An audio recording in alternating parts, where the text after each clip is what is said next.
I think for all of us, as we have navigated through any big breakup, a separation, or divorce, one of the things that is so surprising is how deep it hits your value of self worth. That we have tied in so much worthiness in our ability to be able to stay in relationship or to maintain a relationship. Today's guest is an expert in helping you find your own worthiness and truly knowing what your net worth is, and then using that to tell your story, to build your life, to fuel your passion. I'm excited to introduce her to you guys. So let's get started. Welcome to the Crazy Ex-Wives Club, a podcast dedicated to helping women navigate the emotional journey that is divorce. I'm your host, Erica, and if you're trying to figure out life after the big D, welcome to the club. Whether you're contemplating divorce or dealing with the aftermath or any of the many phases in between, the club has got you covered. Each week, you'll hear stories from women who have been in your shoes. This isn't about spilling tea on divorce details. This is about giving you the tools to take control of your own healing journey. Listen in weekly for advice, tips, and tools to help you move through each stage of the process. Welcome back to another episode of the Crazy Ex-Wives Club. I'm your host, Erica, and today I have Colleen Biggs with me. Now, Colleen is an international best-selling author, right? She's a keynote speaker. She runs a networking community. She helps other entrepreneurs. I mean, what really are you not doing at this point, Colleen? I'm also a grandma to 13 grandkids. So yeah. The list just keeps going, right?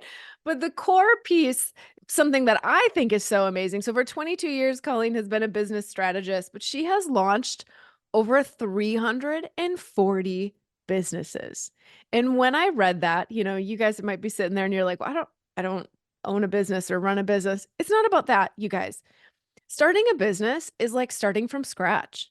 Every business is a complete relaunch, building that momentum, defining what you want, learning who you are. And if you're sitting in a place where you're separated or you're divorced, and the question is, how do I restart? She is an expert on getting things restarted and moving from beginning to thriving. So, welcome, Colleen. Oh my gosh, Erica.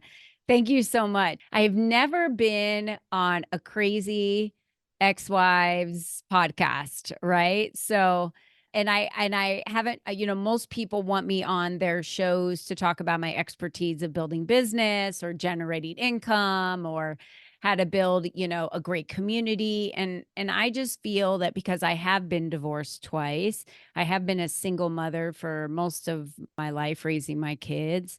It really wasn't till the last 16 years that I got married, and now I've been, married ever since. But those were challenging times. And I talk a lot about community now and why we need community around us as business owners. And oh my gosh, do we need community around us when we are single moms. Like that was the hardest part because my family really wasn't there.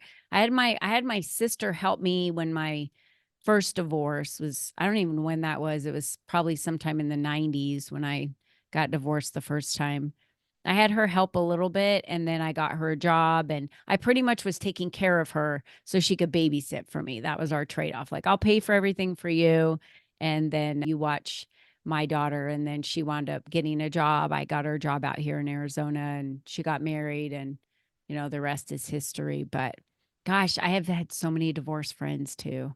Yeah, the network is so crucial because I mean there's two sides to that. You might have a really strong network, friend group, family group, but the challenge with that is they also are grieving. They also are changing a story of what they thought was going to happen in that aspect of your life, which makes it really hard for them to not be a bit opinionated, which is not always the right support that you need.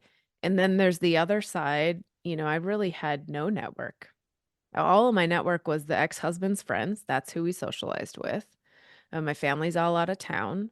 I didn't really want to tell people for a long time because there was infidelity, because I was hoping to save it. So I just kept all of that in the network, having that support system. If you don't have one, that's what we're doing here, having these conversations so that you don't feel so alone on the other side. But what Any tips on building a network, on how you reach out? Because I still think that that is something that is really challenging for people to rebuild.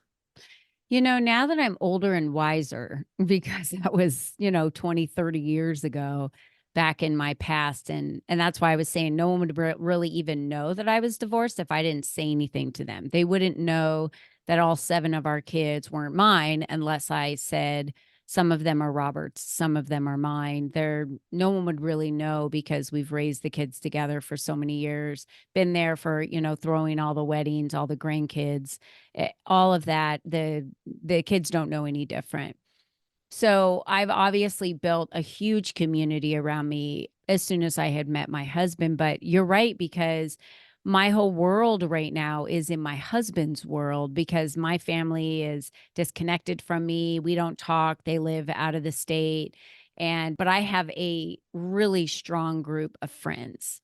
And I've always had a very strong group of friends. And I think those friends change. And we need to remember that through our journey, if you had a friend who's married and has kids and you're going through a divorce, she can no longer relate to what you're going through. She might be there for you and want to take you out to lunch or might send you flowers on a hard day or, DoorDash some food over or something like that. But she can't relate at all to what you're going through. And I have a daughter right now. We've had one of our sons have been through divorce and remarried and they had a baby.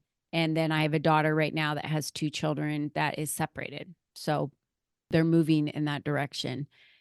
And I noticed that they needed different support of friends. The parents were steady, but they needed the different support of friends of someone that maybe was divorced, that is a single mom, that is, kind of going through maybe a little further on the journey of the path than they are because they can relate to them. And then they feel like they're the same. They have some of the same stories. They're able to help support each other in a deeper way. I have a girlfriend of mine who just lost her husband, and he was a very good friend of ours. We were couple friends. And I know deep down, I can't 100% relate to what she's feeling because of her loss. But I know that all of us grieve so many things in our lives. We've grieved relationships. I'm grieving my daughter's relationship right now because it's tough when you see both of them and you want to love both of them, but I need to be very respectful to my daughter as well because I can't be inviting him to family events and things because she's going to be like, "Mom, what are you doing? Why are why is he here?" And I've Mhm. seen families do that and it's very disrespectful, especially if there's a new person that steps in. And you need to realize that they have boundaries and we need to respect their boundaries. So, as a parent, it's hard to watch, but I just always take my lead from her and I keep it very open and honest and having the conversations like, would it be okay if I called him and asked him to have the kids over to stay the night on his weekend? Is that okay with you? I just can't call him, say, hey, is that okay? I ask permission first. So I think that we need to respect when we have children that go through it, we need to respect our children because I will tell you that I lost a lot of friends and because for some reason I guess they thought maybe it was my fault for some things that happened or I didn't really understand how someone could leave me out in the wind as a friend when I was going through the hardest time of my life and you abandoned me. And that's exactly what it feels like. Like, Yeah. how could you turn your back on me? I'm sure you felt that, Erica, right? Yeah, I think your comment about friendships change and they evolve because Yeah. I moved into a new phase, and so my married friends couldn't understand. In fact, most of my married friends were jealous that I now had, free weekends. And them showing up and being like, "Well, I wish I didn't have to see my husband or my kids for the weekend." Okay, that was their opinion, but that really hurt because I wanted nothing more than to have a family back in the house.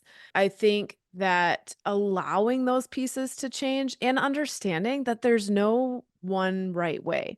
I was just talking to a woman this last weekend. There was a yard sale and she brought over this Christmas rug, right? And she's like, "I know it's the wrong season, but see if you can get anything for it." My former son-in-law gave it to me, and I can't put it out anymore because my daughter will lose her mind if she walks in the house and see it. And I was like, "Really? Would she even know?" Well, there was, like, a story behind it, and she's like, "Yes, she would know." Now I wouldn't I wouldn't care. If my mom liked something like that, Mhm. that my ex, I don't mind, go right ahead. But every person is gonna be different as to what triggers them and what Yeah. doesn't feel good for them, and that's part of the hard part of navigating this journey. Because I wish, like, launching a business, there's lots of ways to make a business successful, but overall, there are some key components that need to happen. There is a Mhm. plan in place and a strategy that can be followed, and when it comes to healing from divorce, are there some big markers? Yeah, you need to learn how to love yourself. You need to learn how to be happy exactly where you are. You need to figure out who you are. But how to get there is so personalized and so unique. I think reflecting back, one of the things that I did that I felt was important was, why did the marriage fail?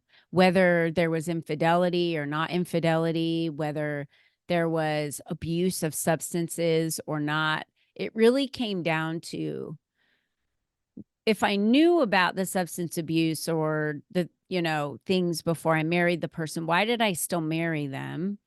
Did I think I was gonna change them? And then why would I think I needed to change somebody? Why wouldn't I be okay with that person being who they are? Why is there a control? Do I need to control things in my life? So I always say, and I told my daughter this because of what she's going through. And I said, I really feel bad for both of my ex-husbands. One of them is her dad, because I felt like they just had no chance. I was very blocked off, very closed off. And I don't even think I could have given them the level of love that they expected from me. Um, the first marriage, I was only married for a couple of years. The second one, and I got married very young. I was 19. I even got married in Vegas, if that tells you anything, but I was sober. And then the second one, I was married. That was going to be my happily ever after. I even had the big wedding and the big, Cinderella dress. And that was, I mean, I was planning on that to be forever. And we don't get to make choices of how other people show up in a marriage. We don't get to choose that for them. And I didn't realize until I did a lot of work on myself on how closed off I was emotionally, which probably triggered him to spend more time with his friends and do more things with other people, which then just kept snowballing this problem in our relationship, and then debt, and then everything just kept snowballing. And it probably started with me. He wasn't getting what he needed. And so I think we need to, like, take a kind of like a magnifying glass and look, like Michael Jackson said, look at the man in the mirror, right? You got to look at yourself Yeah. in the mirror and say, what did I not do to contribute to this relationship that could have made it better? Where could I have, where can I strengthen myself now to be better for a future relationship? And then what do I want that relationship to look like? And how do I want each one of us to come to the table? So I did that in every relationship. And of course, my second relationship was better than my first. And, when you're younger, you just don't know anything. I don't know why anyone gets married when they're young, because you're naive and you're stupid and you really don't even get it. But now that I'm in my 50s and I look back, I'm like, "Psh, I know so much more now than I ever knew when I was younger." And that's probably why I'm such a great grandma, because the kids are always like, yeah, that's not the grandma I got when I was young. Like, that's just who you're seeing now.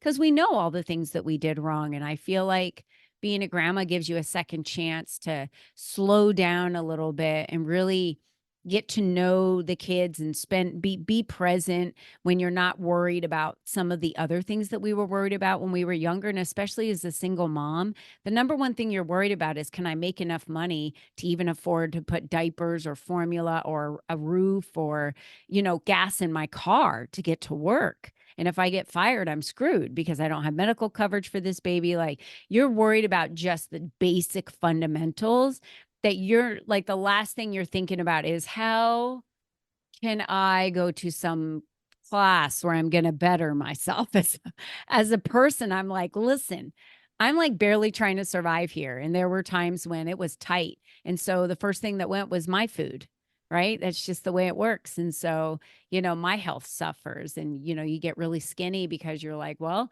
I don't have enough money to buy everything I need to buy." So, I'll say that, you know, as we get older, I think it seems to be a little bit easier, but the biggest mistake I made was I was really ashamed and I was afraid and I didn't want to ask for handouts because I was too prideful and none of the government would help me because I made just more money than what they would assist with. And whenever I would try and ask for any assistance, they would say, "Oh, please, you make way too much money. We can't assist you." And I'm like, "This is making too much money.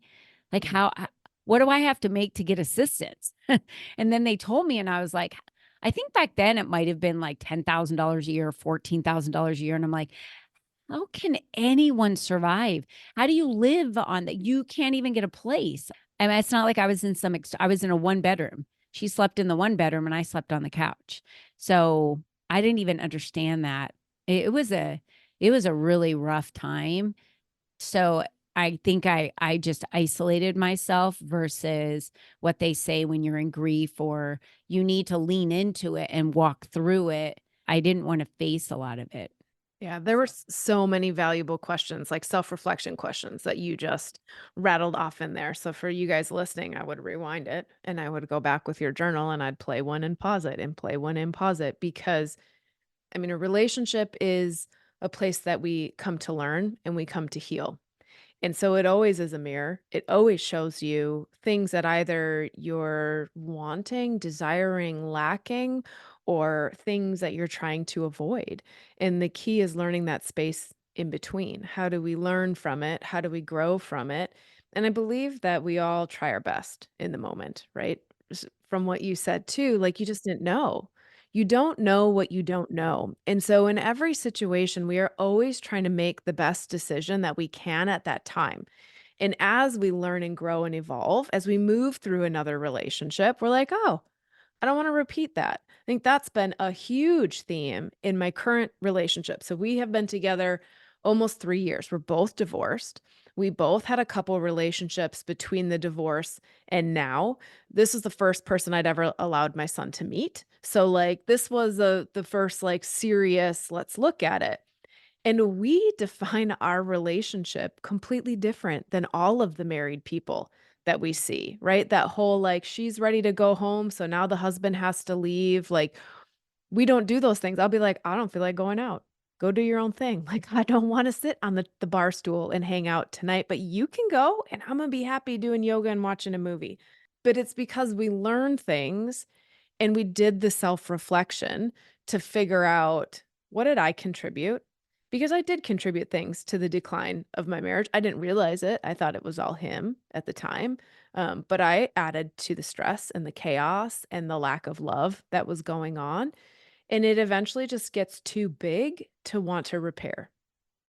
And that's okay too. Then you take the bounce and you take the learning and you move forward. And I think what you were saying about the financial stress, I mean, I don't even want to imagine right now. I am grateful that my divorce was 7 years ago, something like that. Because with, like, the mortgage prices right now, I don't know that I would have been able to sell that house and buy a new house without being insanely stressed, and I worked in corporate and I was a director level and had climbed the ladder and I was making really good money, but I still bought a townhouse just the right size, not the one that was $50,000 more because that monthly payment just felt too much, and if I looked at monthly payments now, that would be a huge stress. And so the reality is also that when you're in these places, you gotta get smart to figure out what is gonna work for you. And it might not look like everybody else's house, and it might not look like everybody else's work thing, but you've gotta be the one to figure out the solution that works, asking for help, doing it on your own, ideally a combination of the both. Yeah, and those monetary things that you talked about, they don't make you happy. I had a girlfriend that was in the elementary she worked at the elementary school that my kids all went through. And I remember how bad she wanted to get a divorce for years. And I had gotten a divorce and then, gotten remarried through this whole time of knowing her with all my kids going through the school. And I mean, she had a terrible marriage. Her husband was a major alcoholic and there was a lot of abuse. And I think her watching me move out on my own and get a house and I just kept reassuring her, like, I promise you, when you get on the other side, you're going to be okay. You Yeah. know, we have to cut back on some things, but I just remember the day that she finally did move out and got her own place. And it was so much smaller than her original house, right? They had a lot of money. She bought this house, this place cash, and was able to not have all that expense. And that's what she needed to do from the divorce to be able to make her feel safe and comfortable enough to be able to move out on her own. She had to pull money out of 401ks, whatever it was, so she could pay in cash so she didn't have the burden of the monthly. And we all have to do what we have to do, and it's not anybody else's opinion, doesn't matter, right? At that point. But she's so happy. And it was not fun with her kids for a while because now they're grown, and she waited till they were grown on purpose in college and out of college and, onto their careers, but it still affected them and they were still angry. And I said, just let them come around in their own time and you do your thing, because this is what you deserve. You didn't deserve Right. what you had before, and this is what you deserve today. And I know she did that all for the kids. And then to see how they were treating her after everything she had done for them, I said, you can't control their feelings. Just, I say, stay steadfast in who you are and keep making yourself the better version of yourself every day when you wake up. And that's really all we can do. But you can't blame others. You can't be angry and carry that with you. You can't do any of those things, because I'm also like, if we're talking about divorce for us, I'm a product of a family that was divorced. So I'm the kid. Yeah. And I carried all of that separation and anger and abuse and all of that on my shoulders for probably 30 some years until my dad passed away. And I just remember standing at his gravestone the day of his funeral, and I just said, God, I am tired. Like, I can't do this anymore. You've got to take it all. Like, I'm tired of feeling shameful or fearful, or I'm burdened by all of his crap, and he should have been carrying it, but he went on and lived his life and didn't give a crap, and so it's not ours. No, and that's the thing, right? When we're the ones that stay stuck in the anger, in the bitterness, in the resentment, the only person it poisons is you. A through and through. Yeah, and we wish that it affected the other person, but they've moved on. And that so then like flip that. All the times you think people are over there judging you and talking about you, Yeah. whether or not they are, who cares? That is their issue, not yours. And so divorce is going to call you to write your own rules, to decide what you want and what you don't want. And it might look a little different, but when you make that decision, I see so many women, we all get stuck. We are afraid to launch, right? We are, what if it gets worse and what's going to happen to the kids? And I don't know. And then every woman who finally decides that it is the right option has the same comments about, I don't know how I did it, but it was one day at a time. I thought about, what do I have to do tomorrow to make tomorrow work? And it's one day into a week, into a month, into a year, until all of a sudden you're 5 years past it and you have built something else. So you do get through it and you figure out that you really are stronger than you thought you were. Hey there, it's Erica, your guide at the Crazy Ex-Wives Club.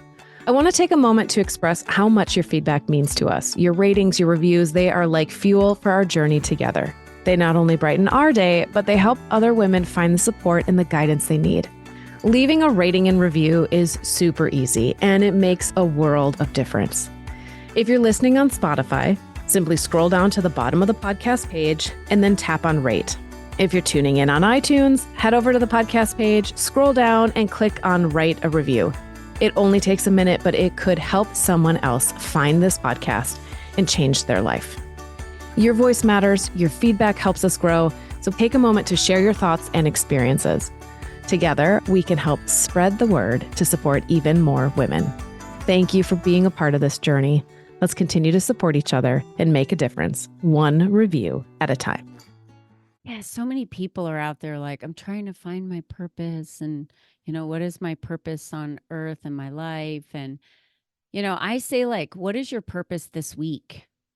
I mean, really just kind of look at, what does it look like for the week? Because I'm going to say, there were some really bad days. And when you're worried about money and maybe you've got to work all this overtime, or, this was back when I had a corporate job and my kids were younger and I couldn't find babysitters. I even had ex-husbands that would refuse to take the kids, and then I was like, "But I have to work, and so I can't afford to pay a babysitter." I didn't have anyone else to help me, and I'm stressed about that, and then the next thing they're throwing up, and then they're sick, and now they're running a fever, and you've got to take them to the doctor. You can't go to work. I mean, there's so many things that happen when you're raising young children, and I would just sit there sometimes on the couch with them when they were sick and just cry. Like, I couldn't even muster up the fact to get dressed. Like, all I could do was just sit with them and cry because I had no idea what tomorrow was gonna look like. I just knew in that moment they were sick and I needed to be there to help them, and I just wanted to cry. And so I think we put too much pressure on ourselves to think like, I have to have this all figured out today. I got to know how I split bills. I got to know how I'm going to make all this money. I have to know all this stuff today before, to be like a healthy single mom, or, someone who is divorced. And it's like, no, you don't. You can just stay in your pajamas and cry all day and call in. I even have bad days now, and there's days where I'm like, I don't really want to see anyone, talk to anyone. And I'll tell my husband, like, no, I don't want to go out. Like, I kind of just feel like I've got some things to process. I'm just going to stay home, you know?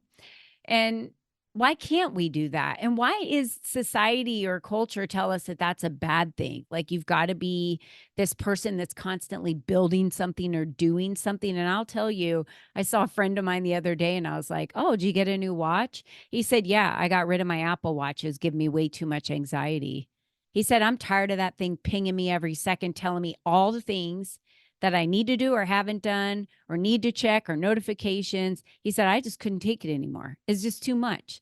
And I feel that way about my watch. A lot of times, if I'm sitting and working on a project and it's like, "Hey, by the way, you have emails," it keeps dinging me all the emails. I'll throw it across the room. I just take it off and throw it. I'm like, I'm done.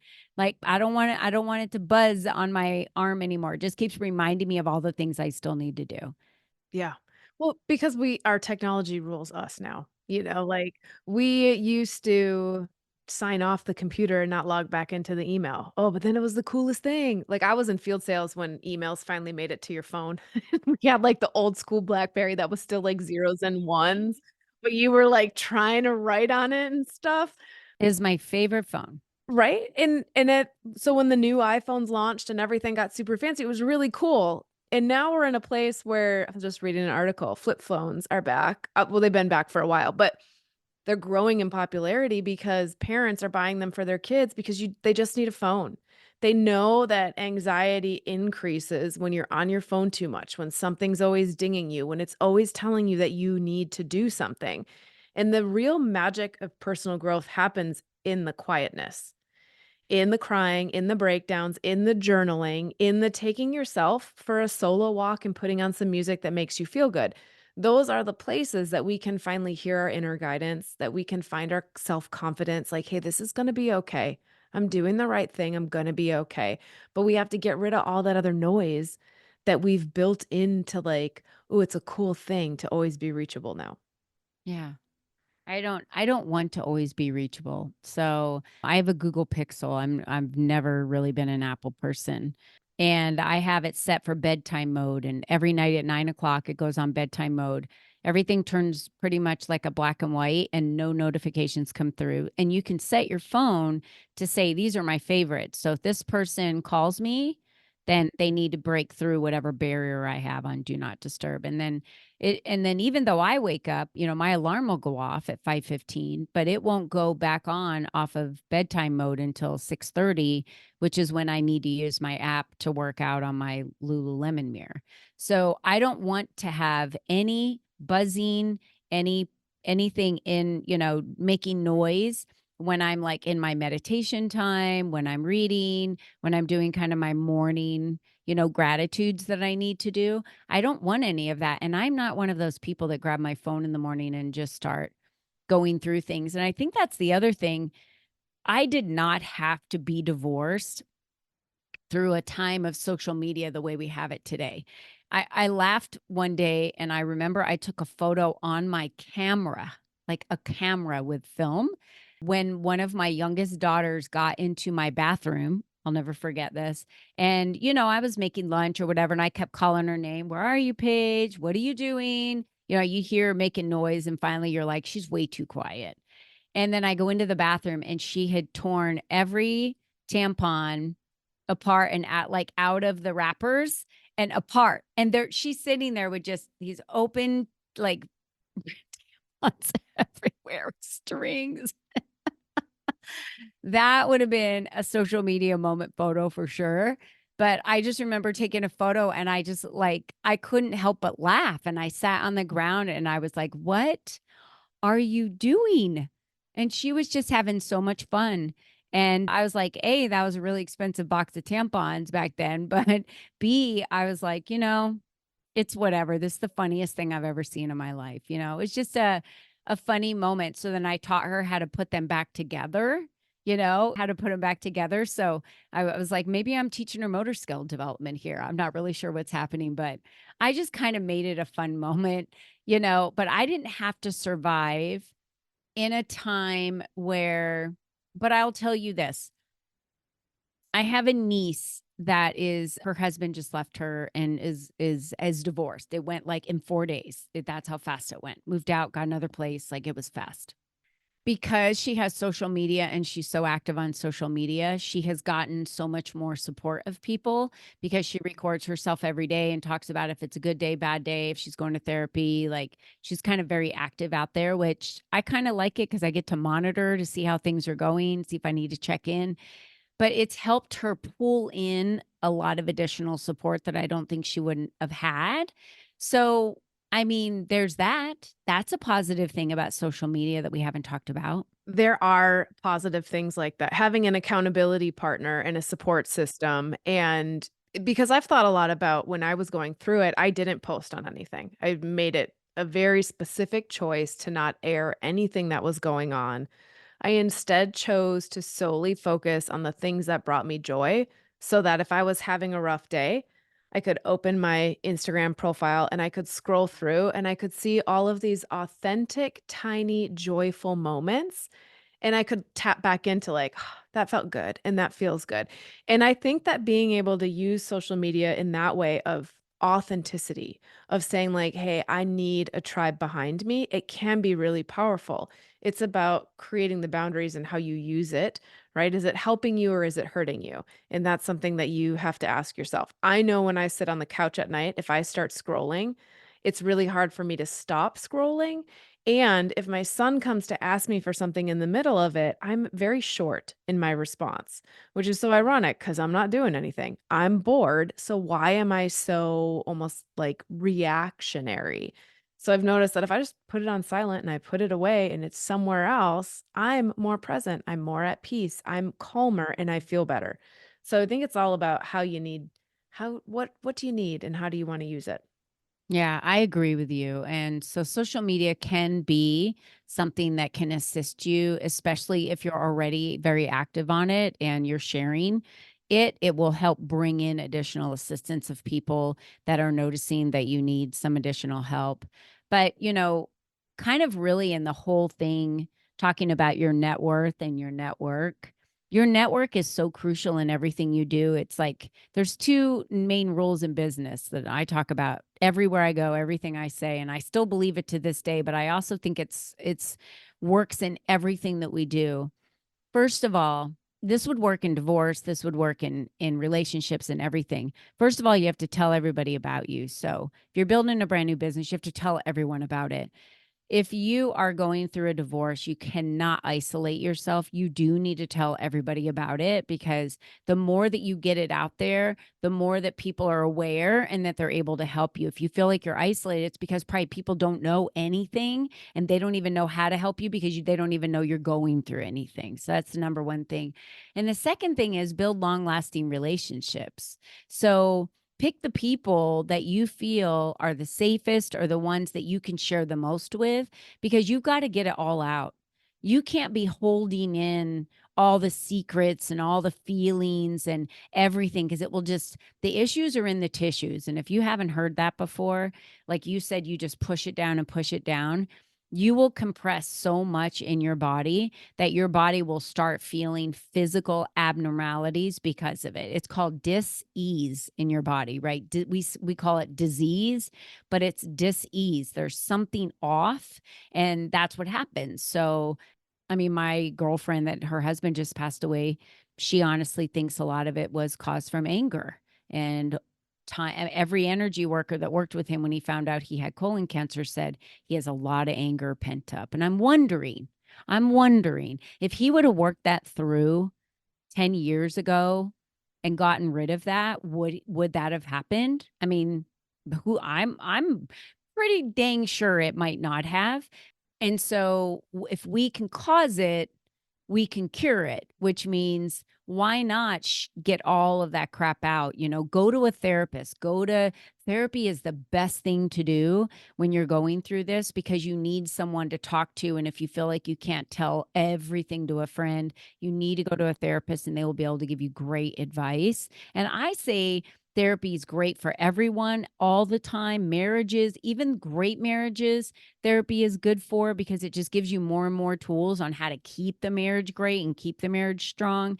I love it when my kids tell me that they go to family, counseling or marriage counseling, and my husband will say, "Is anything going on with them? Do you know?" And I'm like, "No, they're doing it because they want to keep their marriage great. They want to improve it.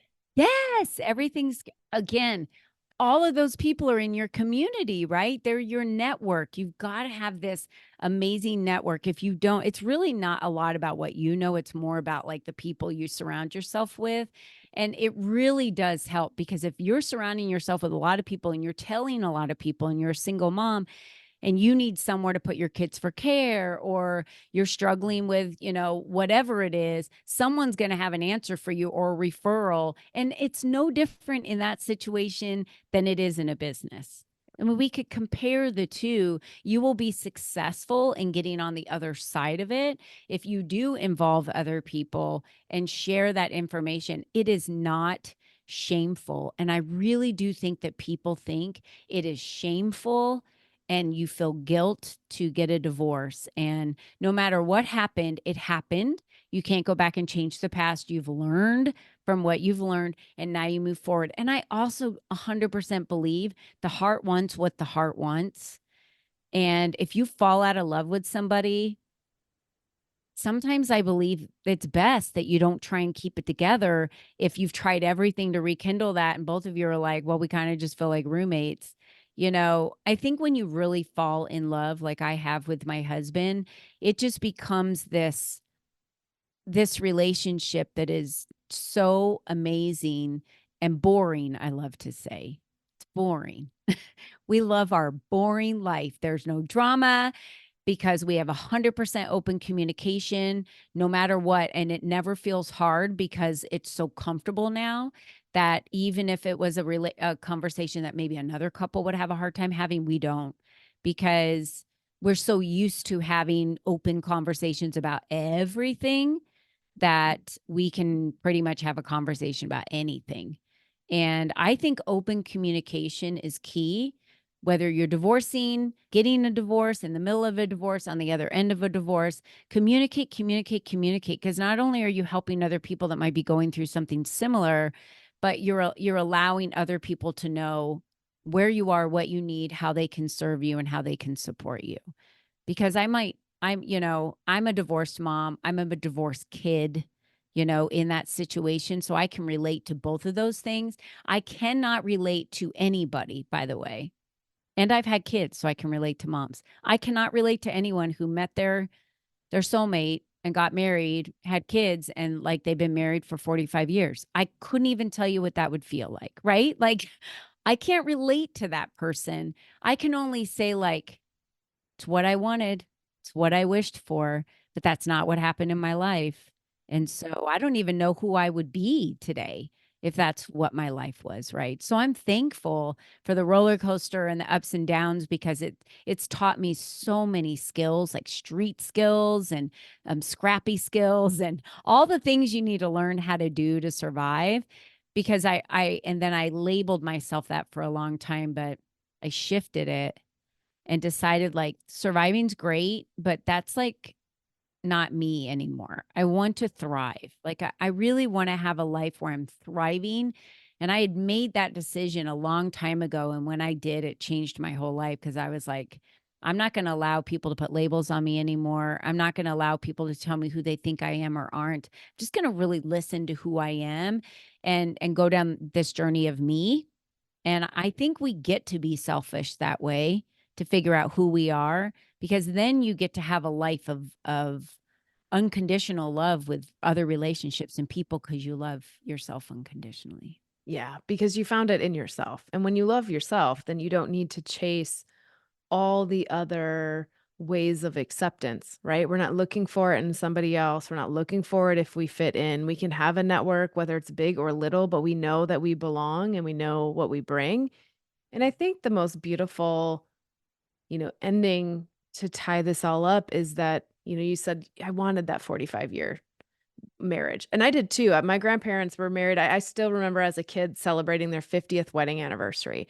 And it was in that moment, they took a big trip to Hawaii. It was the biggest trip they had taken, right? In that moment, I was like, I want this. I want to have the walks after dinner holding hands like my grandparents do.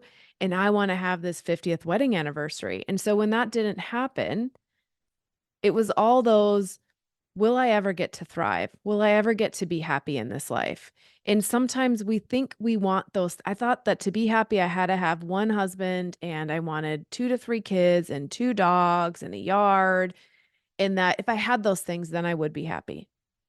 And the reality is that I'm still happy today. And my journey has looked much different than I thought it would.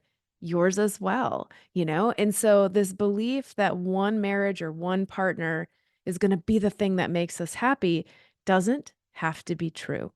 Can it be true? For sure. That 45-year wedding anniversary people, they might be very happy. And you might have 3 marriages and be very happy as well. It's about your own personal growth and finding yourself.